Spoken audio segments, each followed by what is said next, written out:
Today, I want to give you guys a little bit of a idea on my beliefs here with the Bible and with a universe that's always existed in the beginning.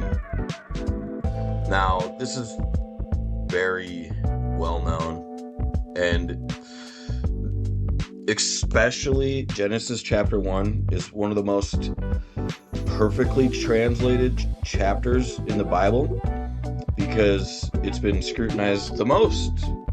Who'd have thought? People don't like to read big books. Oh well. People love this book. And especially at the beginning, if you translate this, it translates perfectly. I don't really want to get into translations today too much. I have Ephesians 3:18, which I've read a few times on stream here. But I have the word depth here, and I really want to teach depth. I want to teach a little bit about what God did not create, which is sin, evil, beings equal to himself, even though he did create us in his image, it says. And it also said that God did not create the darkness. Okay. Now, I want to show you here in the beginning, God was hovering over the waters alone on earth. Now think about this. If you are creating something inside of nothing, right? And you've already created let's say a ball of energy. Not just a ball of energy, you created a ball of water, it says, right? Form wasn't empty. So, hovering over the waters, it must be just water. No landmass. That's okay. All particles are made from the same ingredient, mass. So, he just had a big ball of water. What's actually wild here is if he created the stars, he could take mass and energy, put it around Earth, block out the light. Now, God said, "Let there be light," and there was light. Now, why is there all of a sudden light? It can be that his aura was blocking the light, so he could remotely, redactively, perfectly work on Earth, right? Where he could surgically deep dive into Earth before anybody else was there, ahead of everyone, to make a place that life could coexist, right? A long-term plan here.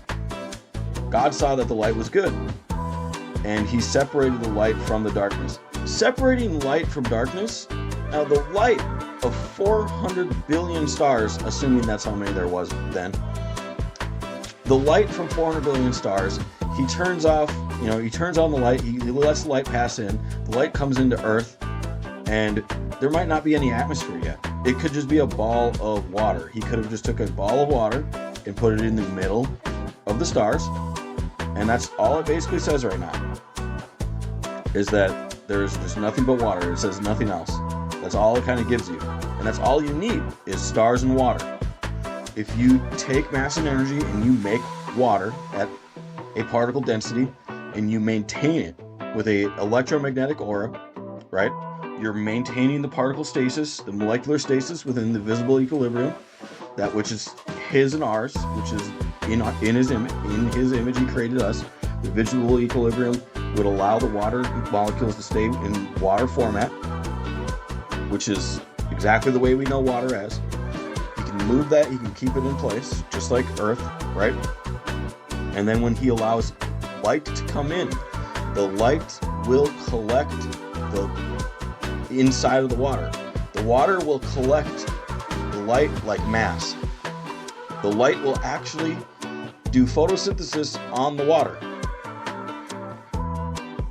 Now, if he did not separate the light from the darkness, we would probably have a very bad time on Earth. This would probably be hell right now, because he would not know the stars. The stars are printing us. It's proving what people do. It's proving what people are. It's finding life. It's finding life come into his creation. It's finding life start to leave his creation. So it's doing so much that he separated light from darkness. That verse right there goes infinitely misunderstood and not fully like evangelized correctly. What I'm trying to tell you is separating light from darkness. The light is not going to be in a simple frequency by the time that it gets to Earth. And if he can turn the light off within our visible equilibrium and turn it off and on, that means he knows the diffusion and reaction ratios into his auras. So he is like automatically, not just his auras, into his soul. He automatically, his spirit even. I wouldn't even call it his soul, his spirit. It could be just his vessel that he's using to work on Earth is on Earth, because it doesn't say his soul, it says his spirit, right? And his spirit is possibly less than his soul. Okay? And he's here on an empty Earth working on it. And this is science. He's scientifically calculating the baselines of the light frequencies and separating it from the darkness frequencies. The darkness frequencies are zero. Darkness doesn't, what we've learned in science is we don't have a darkness frequency. We don't see darkness. Darkness is the absence of anything. It's zero frequency. So when he says that he dialed in his creation with the way that it says here, is that he dialed it in to a point of zero, to his visible spectrum. Okay? And since he has such vast control over his soul or his spirit by being able to separate the light, not just separate the light, but let there be light, right? With one command, simple switch, let there be light. And then he saw that the light was good. The light will react.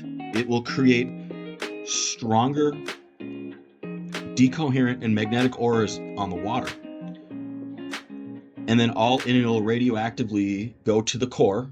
And water can be alchemized this way into metals and into dirt and into life eventually. You don't need anything else. You just need stars and water and time. And we could literally create this. This could just be all you need at this point. And that might not make any sense to you, but H2O will decohere outwards. It will blow up. It will, evaporate initially into a gas form out on the outside. On the inside, it can possibly super compress. That H can react, and now you can have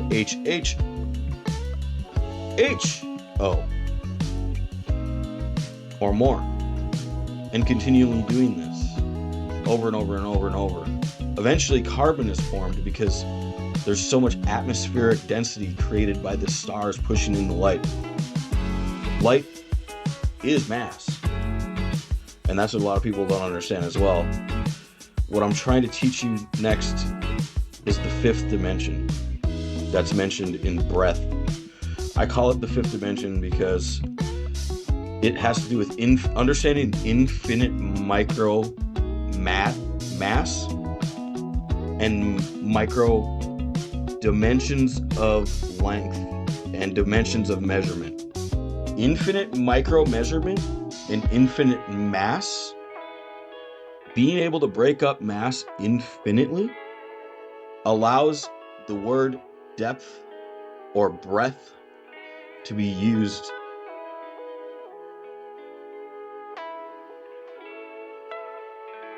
and this word it has probably saved my life. If this word did not exist the way that it is intended to mean, I would probably be dead right now, and maybe you too. So, Platos also means amplitude, latitude, breadth. Now, it also meant intensity, or in other words like that. If you look it up more, you can find more meanings of these words, because the way Greek works is it's a lot older than English, and they pick words very exactly, and it means very exact things. You don't pick Platos to use the word with. You pick Platos to use all of the meanings together at the same time. And the one I really want to work on is amplitude. To help people understand what amplitude is, right here. Amplitude, what is amplitude to you? It's an infinite measurement, right? You can always have more amplitude, right? You can always have micro less amplitude, 0.1, 0.01, 0.001. People don't understand that. That's what width is as well. That's what breadth is as well. You can always, in a square vector, there's infinite square vectors. And when you get to understanding breadth, redundancy, when you understand that this is the way it is, that there is not infinite, but I'm going to bring up E equals mc squared again. C is what you can see. S-E-E. E equals mc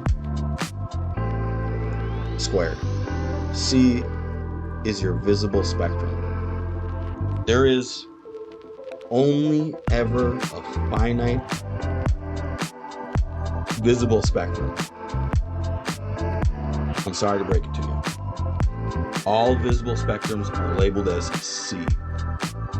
We have a giant radius of visible spectrums that we've learned on Earth relative to our human eyes, and we know that there's been tests done on animals to see what their visible spectrum is, and we've done tests on things like mushrooms to kind of guess what their visible spectrum is, because apparently they can grow towards each other from really far distances, from like mile-long infrastructures, and grow straight to other colonies from one tree to the next, to the next tree, to the next tree, without any confusion whatsoever. So the visible spectrum changes depending on your eye. And then it's not just your eye, it's your brain, it's your third eye, it's your soul, it's your aura, it's your heart aura, it's your feeling, it's your fingertips, it's your tongue, it's your breath. And I don't mean the breath like this word, I mean it. Every little thing that you do is measuring a different equilibrium of visible spectrums. Now, just because it's not vision doesn't mean it's not a visible spectrum. A smell spectrum is a visible spectrum. It's just a non-parallel visible spectrum. And when we have enough of these senses in these dimensions, it starts to make sense that we're decrypting the mass and energy differently, all at the same time, multiple ways at the same time, to get the one answer that you're looking for. Back to in the beginning. Now, the in the beginning that I'm familiar with is a little bit different than the one that's being popularized today. I'm familiar with in the beginning God was in darkness, and he moved and he looked around and there was nothing. And then he created the stars, and then the earth. That was what I believed in. That's what I perceived in. That's what I knew. That's what I thought. That's what I heard. That's what I read. Not only did I read that, I read that with my mind. I read that with my soul. I knew it with my eyes that this was true. I could see it. I could feel it. I become it, pretty much. I became it. I knew that was the reality, right? And what I want to say about that is God was formulated in an eternal existing universe. And I was either lucky enough or unlucky enough to have an experience similar to this in one of my visions, one of my dreams, where I was in a place where there was no stars. I was outside of God's breath. I was outside of God's grace. I was outside of His love for moments. And actually, it wasn't a curse. It was more of a blessing and a life experience. It was something that taught me what happened in the Bible. When you're an operating being and there's no atmosphere and there's no stars shooting you in, you feel overcome with all of this energy on the outside of your body. Every square inch on the outside of your body, even outside, like on the last inch of every single part on your arms and your shoulder and your cores and your chest, you start to expand. It feels like you're gonna blow up, but it also feels great. It feels beautiful because at this time you wanna shoot out of your body like a giant energy blast, and it feels amazing. And I had this experience where, like I said, I was outside of the breath of God for a moment to try this in darkness, just like He was. And I shot out what I say is pink energy in all directions. I shot out love energy in every direction. And I basically created a life support sphere, what's known as kind of like a tacit collection plex, or like a soul plex, where when you are collected from earth and chosen, you can be placed in a container that's outside of forces. And then you will do this. You will have this. You will do this because it's essential to survive. You have to become smaller inside of your soul, create the universe just like God did around Him, around us. He's going to feed you His life support, and you can take it and go on and do the same exact thing. That's His grace. And what I'm trying to say is that it's almost a mandatory thing for a certain level of immortality. Because if you accidentally find yourself outside of God's grace, just exploring in the light world, just to be a light warrior alone, is to go hunting darkness in the infinite depths of, where God hasn't been yet. Or to go to the front lines where God's pointing you. Either or, you're right next to the same place, the edge of God's love, right? The edge of His breath, the edge of God. And if you truly get there and you don't do this first, you can be more in danger than if you did, because God can capture the universe that you make, the stars that you make to feed your soul. He can capture and upload to them, and then He can remote war with you. So as you're looking around the universe, trying to find what isn't right and flag it, you're still safe. Now, the reason I'm saying this is because I have gone through this experience, and it's something that not everybody's going to go through, and they're not going to understand it. I'm going to help you understand it, and then maybe you're going to look for it too, and maybe you'll get it, and then maybe you'll be on the path of light as well in your own fantastic collection plus, your own soulplex or soul palace or whatever you want to call it. You'll be infinitely protected. They're going to have to kill an army, a religion, a complete, a god, and the biggest one on the planet, just to, get to you, because he's going to have you all the way back behind all of his power and defenses within his breath. Now, you might think that inside of God, there's nowhere he doesn't know, but that's where he puts you. He puts you where he didn't know. He knows there's nothing there. To separate light from darkness is to know where darkness is. He knows where his borderlines are. He knows where his grace is. He knows where his operations are going to be. But he doesn't know darkness. He doesn't know. He knows where darkness is at the edge of his borders in all of the dimensions. But he does not know what's inside of there. He does not know if there's something inside of there. He has an idea of how powerful something is in there. He has an idea of how long he's been around there. He has an idea of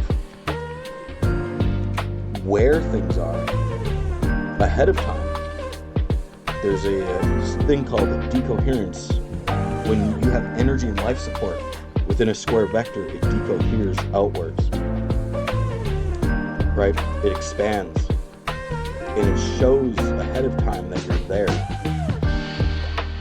If you're hiding inside of God's square vectors or God's breath, not inside his breath. If you're inside his breath, he knows exactly where you are, exactly what you are almost. No, not almost. He does. If you're outside of God's breath, which many beings are born outside of his breath. In fact, it's arguable that infinite beings are born outside of his breath. Only finite beings are born inside of his breath. And it's also arguable that there's infinite beings where God has created finite beings. And he is continually creating beings, but it's always a finite greater number of beings that he's been creating. To understand this logic is to understand micromatter and to understand Ephesians 3:18 correctly. To understand Ephesians 3:18 and understand the word breath is to understand what I just said. What I just said means that there's an eternal war on light and dark. And only in heaven and heavens, meaning that he can create multiple heavens and should be creating multiple heavens and has multiple heavens, will there not be an eternal war. Now, this some people might say that this is speculative, that this is a speculative thing. This is not necessarily speculative. If you become a theologist, now we're going to talk about becoming a priest. A priest is a 5-year degree. It takes 5 years to become a priest.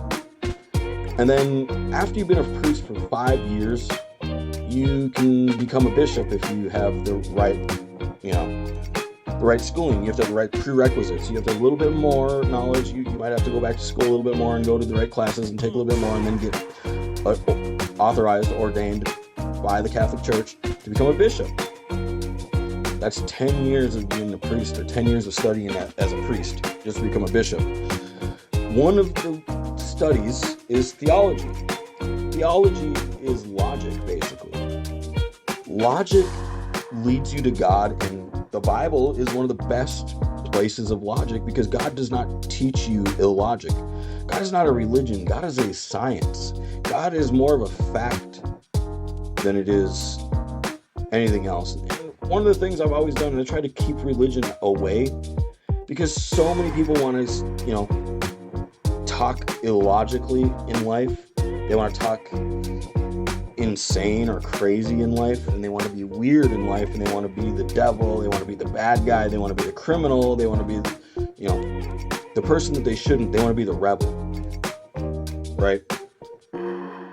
And these people are basically anti-religion no matter what.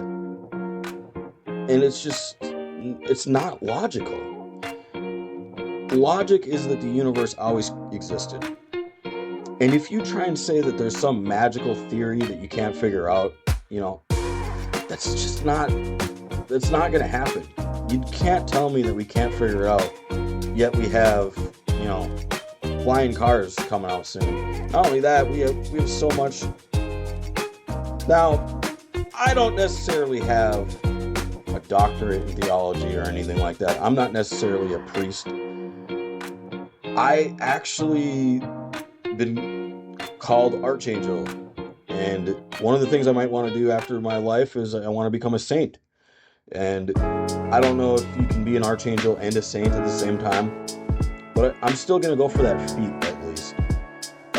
If I get deemed an Archangel, it might come out after my life, which I'm probably going to live another 45 years. So I'm going to be looking at 70 or 80 years old, I assume. And if I die, it won't come out until 5 years or so after I die.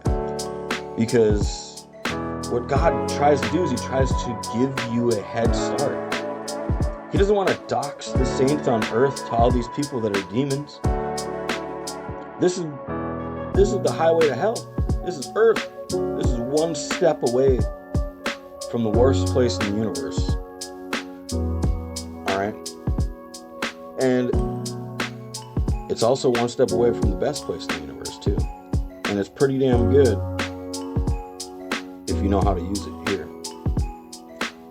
So what he does is he allows, not just he, we are science logistic people.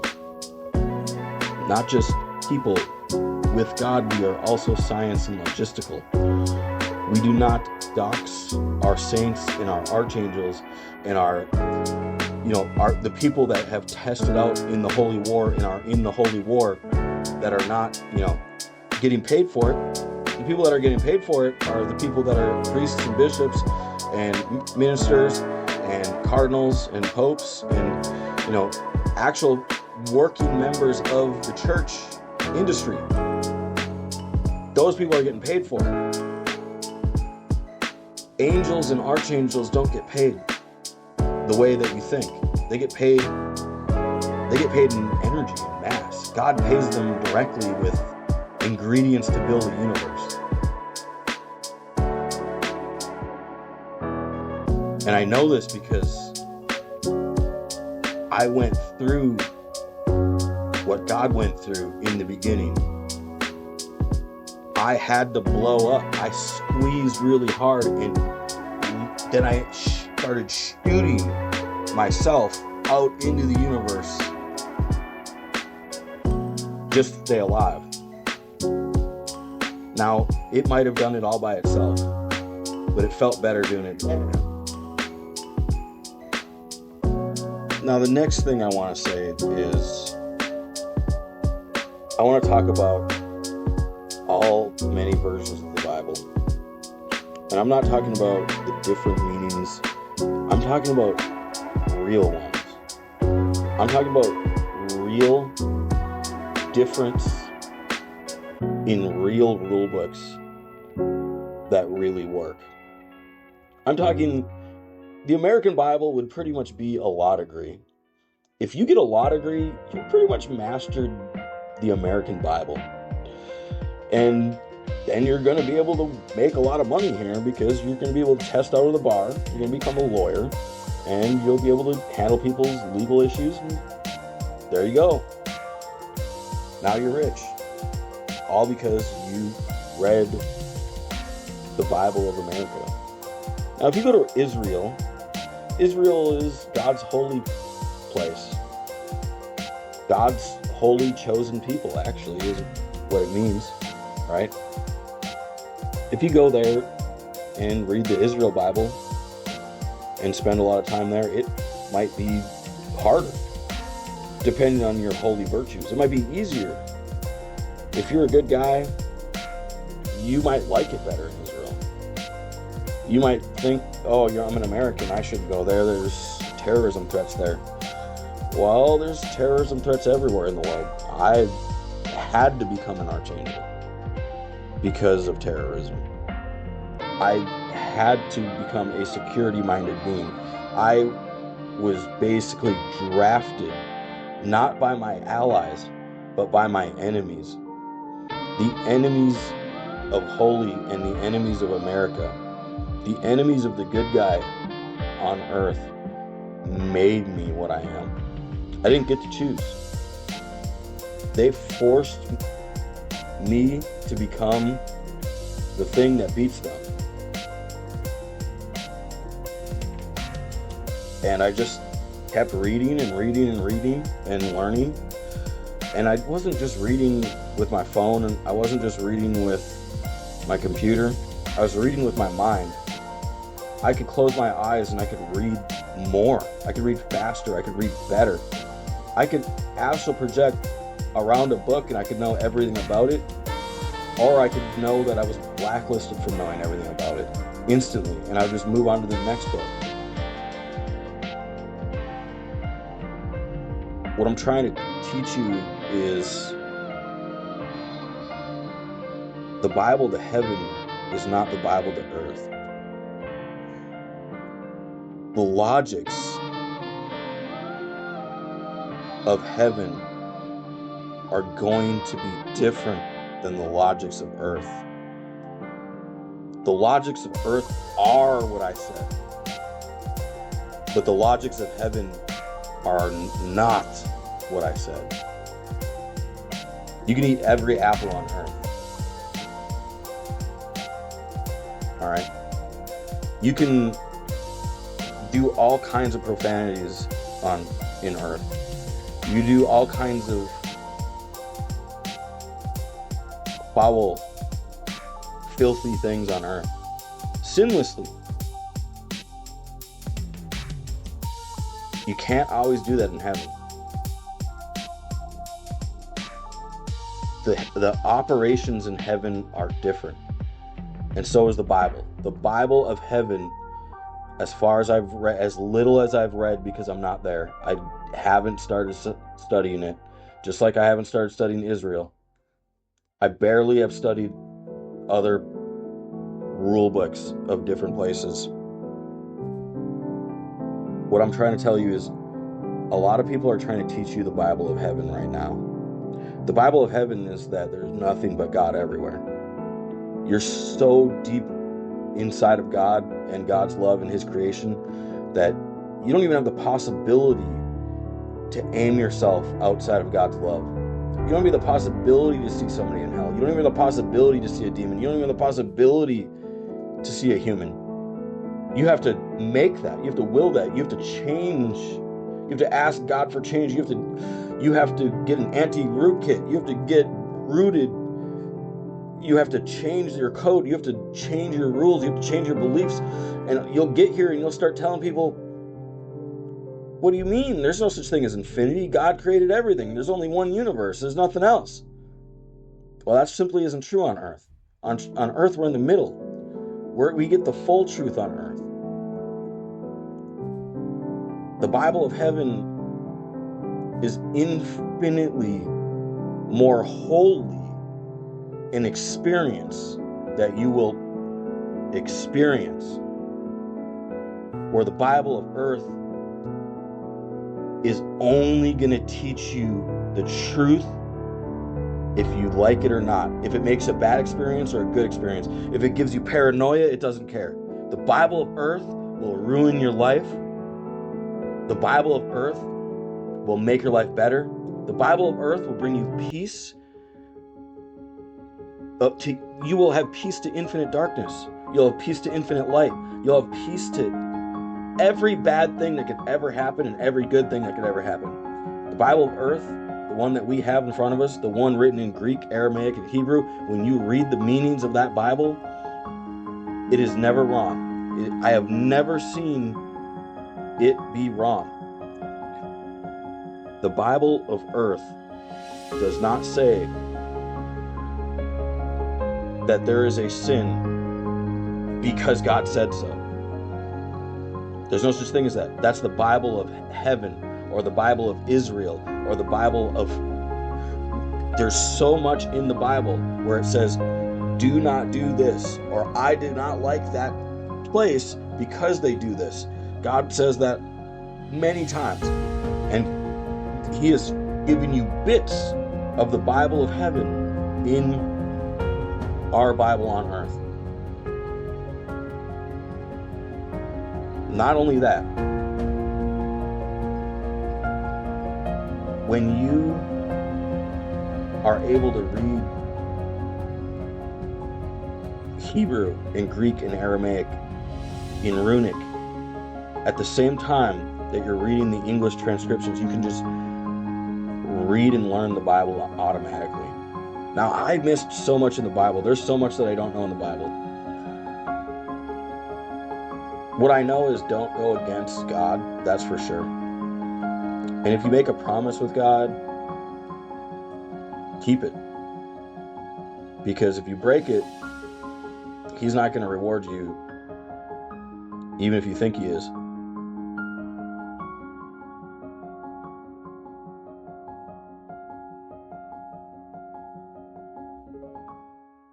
The Bible of Earth, this Bible that we're reading right here, that's a very important thing to understand. There's different rules wherever you go. And, you know, if you look at this place from another place, that's the Corinthians. I just was told this recently in church. Right here, Corinthians 11:7. Now, Corinthians 11:7. I was in church and I was told to take my hat off, and I was like, "Oh, okay." I was like, "Why? What's going on?" And he's like, "It's in the Bible. It says you should not cover your head. Right here, out to cover the head. A man truly for not out to cover the head." I was like, "Oh, okay." I was like, "Do you have the verse on that?" He's like, "I'll get you at the end of church." Gives it to me, and I get this. I'm like, you know, I didn't read this way. Not only did I not read this way, I've never read this sentence ever in my life. Now, I truly believe that I read the whole Bible, but I never read this sentence. And the reason why is because I don't read the way most people do. I read in meaning. And when you look up the meaning of this word, the definition is not the head, to cover the head. It means to veil your head. To be veiled. And veiled means a completely different word.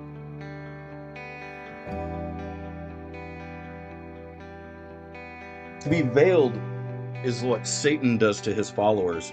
He makes veiling technology. To be veiled is to have a VR headset on from another god and pull out a pistol and aim it at every innocent person and don't aim it at every guilty person. That is to be veiled and think that you're doing the opposite. To be veiled can be anything, really. Anything that translates and transmutes God's message of earth in an unnatural, negative, or opposite meaning is what veiled means. And you know what? I realized, like, at that moment, I was like, I was right. I was right not to scorn them. It's very common in churches not to wear hats. And it does come from this Bible message being translated the way people want to translate it, right? They read it one time, they go, "Oh, I won't wear my hat then. Don't cover my head." But it doesn't mean that. And I never thought in my whole life wearing a hat was wrong. Ever. Because if you've seen the book of Eli, he memorizes a book.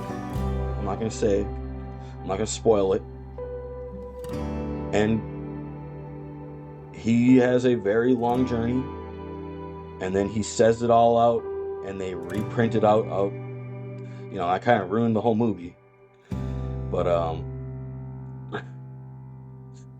yeah, it's like, if you haven't seen the book of Eli, you better go watch it, because I'm trying to tell you that my soul basically is the book of Eli, and it's not just my soul. It's like, once you get found by the breath of God, you're not just your soul, you're going to have so many parts of you that know the truth of every little thing, always.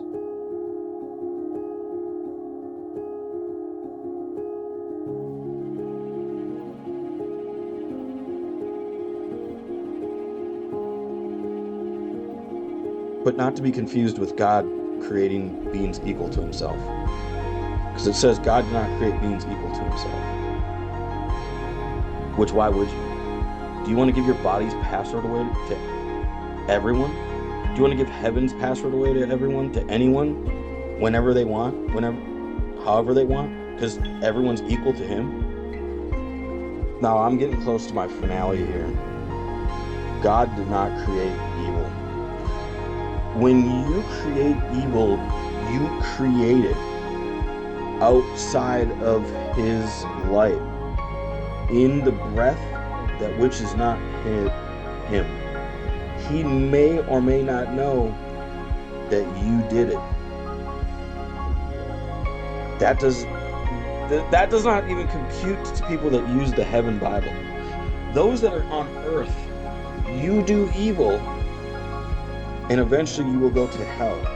Now, examples of evil are murder, torture, rape, slavery, abuse. These kinds of things, I fight people like that. I'm fighting literal evil demons. Humans have the capacity to choose evil because he gave us free will.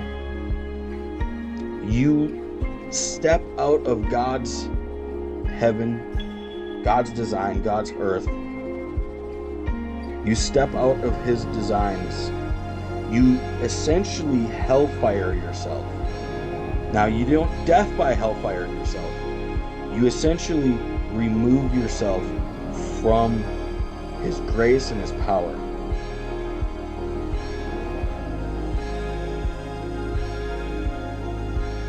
Now, look at this. Evil is a combination of an abstinence of good and a will to cause harm to others. Now, some people are a little bit different here. They're like, I do good things, but I also do evil things. There's a message in the Bible called Mark 1. Mark 1 is so simple. Basically, it's about a man. When you go through Mark, a man was in the tombs. And the tombs is basically a word that means a jail. And it's not necessarily a jail, it's a magic jail. It's almost like hell. Except you're not banished from Earth yet. You're kind of killed by the humans. And they know that they're not killing you. And they're going to get away with it no matter what. Because they didn't actually kill you. They just killed you relative to them. And they have such high knowledge in God's power, and they're such God's ally, that pretty much everybody looks the other way.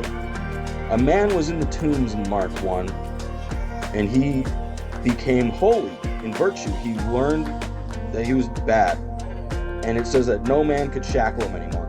As he stepped out of the tombs, he walked back to earth and met Jesus, who healed him. Not only healed him, he removed all the demons from the tombs that were possessing him and gave him his life back. should read Mark 1. Anyway, I'm Omgbomber, or Matthew the Archangel. Thank you guys for reading my theology here. This is not necessarily my personal theology. This is it. This is me doing evangelism. I promised to do evangelism. I know I said years ago I'd keep religion off the channel and all that, but I never made a promise to permanently keep religion off the channel. I just didn't want you guys to fight, because I knew that there was many different parties in my stream, and now I'm just going to keep going my direction that I'm going. But anyway, thank you guys for watching. Have a beautiful day. Peace.